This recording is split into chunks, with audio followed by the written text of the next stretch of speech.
It is a Friday edition of Red Sox Now. I'm your host, Mike Antonellis, all presented by FanArch here on YouTube. And if you could help, smash. That's the smash sign. The subscribe. The comments have been great. We're getting to a lot of them. You see our Red Sox Now account responding to those great comments. And make sure you share wherever you can. You can do it right on this, right? You can watch there. Like I've said, the bigger this gets, the more cool things that we can do later on down the road. I'm one of the broadcasters for the Worcester Red Sox, and I will be there next week.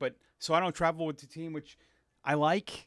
You know, I did the traveling. I 29 years in the minor leagues. My first 25, I did it full time.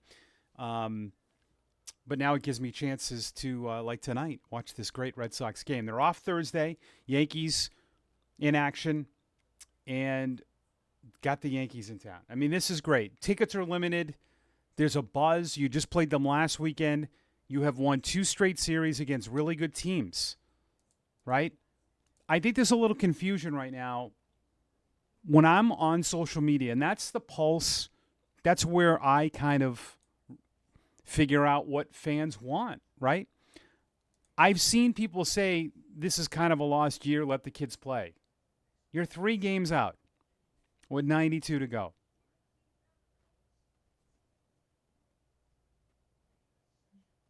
When Heim did a lot of this, brought in younger players, you guys all complained. We want to win. Okay, so Craig Breslow came in, brought in some veterans, made a lot of moves. You got the kids with those veterans. But we're not going to compensate things here to win. That's what it's about right now. You're 3 games out. You got Seattle, the Angels, the Royals, Cleveland ahead of you. But heck, you sweep the Yankees, you're 6 back of the division. Now, the division 9 games out, that's a lot, but you sweep, you're back in it. You really need to sweep to get, I think, remotely, have a chance, but even then 6. But, you're 9 back. It'd be nice to be out of 3rd place, wouldn't it? I've said over and over, as you just saw in that series, this is a team that has a bullpen that's good enough. You don't need every single position player to be killing it to win. You don't need that. You can win without a heavy offense. You can't win without starting pitching. Starting pitching was great in the last 3 games, and you won 2 of them, right? All right, so Cora explains his reasoning for platooning, and I know people are annoyed with this. He was very annoyed with a question from Alex Spear. Let me offer some perspective. I get both sides of this. Well, you didn't call the kids up to not play them, but he's trying to win.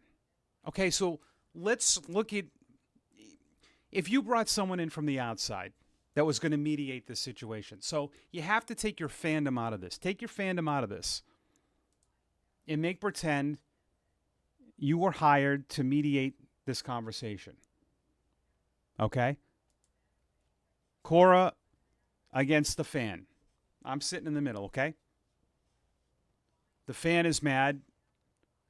These guys get called up and they're not playing against really tough lefties. And then Cora responds, well, I platooned Devers before, younger players. He said this in AAA, you don't face any lefty that's remotely close to a lefty in the big leagues. What Meyer Anthony hit in AAA, and I was there for a lot of it, against lefties, does not correlate to what they would do in the big leagues because they haven't faced it yet. Now, you can argue with me, you need to face that to get better. Absolutely. But that's not what Cora's job is right now.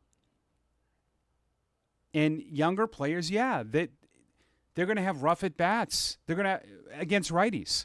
But here's the compelling argument to a mediator. Okay, well, have you done this before? Yeah, in fact, I did it last weekend. Oh, really? Like, this is someone that has no clue.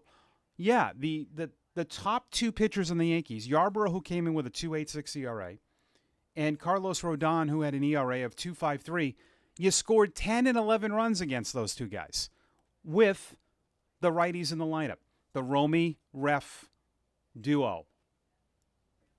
You won the games. You beat the Yankees' top two pitchers by not playing Meyer, by sitting the lefties. And now you're still complaining that he might do that, which I am so confused with all of you now. Like it makes me confused. So you don't want to win. That's what you're saying. I mean, Cora's got a pretty good argument. Now, listen, that doesn't mean that's going to work. They're going to score 10 and 11 runs. But it has. Romy went 3 for 4 with a home run. So wouldn't you stick with what kind of works instead of saying, well, they got to learn? No. This isn't a got to learn right now. This is we got to win. This team's lost a lot of games since 2019. And yeah, one at bat could be the difference. And yes, it sucks for those two guys. Yeah. And they're probably pissed off, and they should be. And I get it. But that's Cora's job, is to make uncomfortable decisions. What's best for the team, whether you like it or not. But there's compelling evidence. Those two have been really good against lefties, the Romy ref duo. So I have no problems with it. And like I said earlier this week, there's a good chance that those guys are going to get in the game. Right? The lefties aren't going to go 9 innings. They might go 6. They're still going to get at bats. And Rob Bradford said there's a chance that when Abreu's healthy, that Anthony could go back to AAA. So, we'll see about that. Boy, you love this guy in Game 1, don't you? I mean, this has the making tonight. And baseball can sometimes let us down, right? When we think we have a script written, they rip up that script. But Crochet in Game 1 for the Red Sox. I don't like big series. I don't like saying that, because I've learned in the past, like, you can have a real good series. You win 2 series and then you lose. Right? Like the Red Sox could have like this amazing run against all these playoff teams, and then they play Colorado and drop 2 or 3. Like that happened a couple years ago. Didn't it happen last year? But if you have a chance here, because when people looked at the schedule, they said, oh, geez, they got the Yankees twice in Tampa Bay. And if you can go 6-3, I'd take that. I'd sweep, yeah, but listen, 2 of 3 is fine. If you're able to do that, this team's interesting. You go 36-37, and then you have that long road trip coming, which I think will be good for the guys. Those road trips are not always bad.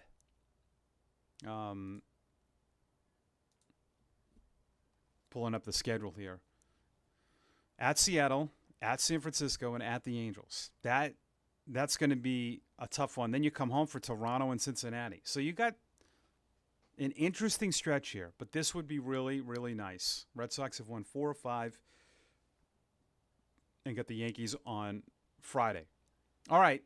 This is interesting where the Diamondbacks are at as we get, I think we're going to see some trades earlier. I really do. Because if you have a chance to trade earlier, sometimes it's better.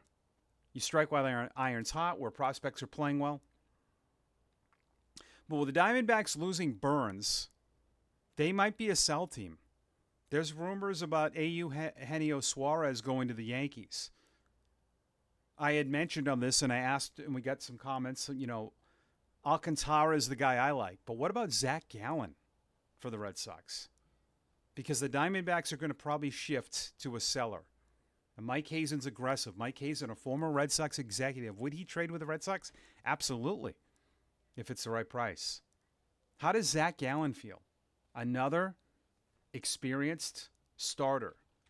Probably will cost you a lot, I would think. I've always liked him. 4-8 this year with an ERA of over 5, but he's an older guy. He's been in the big league since 19. He's durable. That's not a bad guy if you add, again, back end. So if you feel, this is what can change everything. But if it gets to the point where we're pretty good feeling about Crochet, which we are. Bayo should be a 2. Bueller, Dobbins, Giolito in the mix. Fitz is in the mix. He's in AAA now. But you add a Zach Gallen. Gallen is in there with those veterans. I like it. It's like a Jack Flaherty kind of. So we'll see if that happens. All right. Tonight, Red Sox, Yankees. We'll talk all about it. This series, I can't wait for Monday. Just like last weekend, we had to wait all weekend. We'll talk about it on Monday. Thanks for watching Red Sox Now, presented by Fan Arch here on YouTube.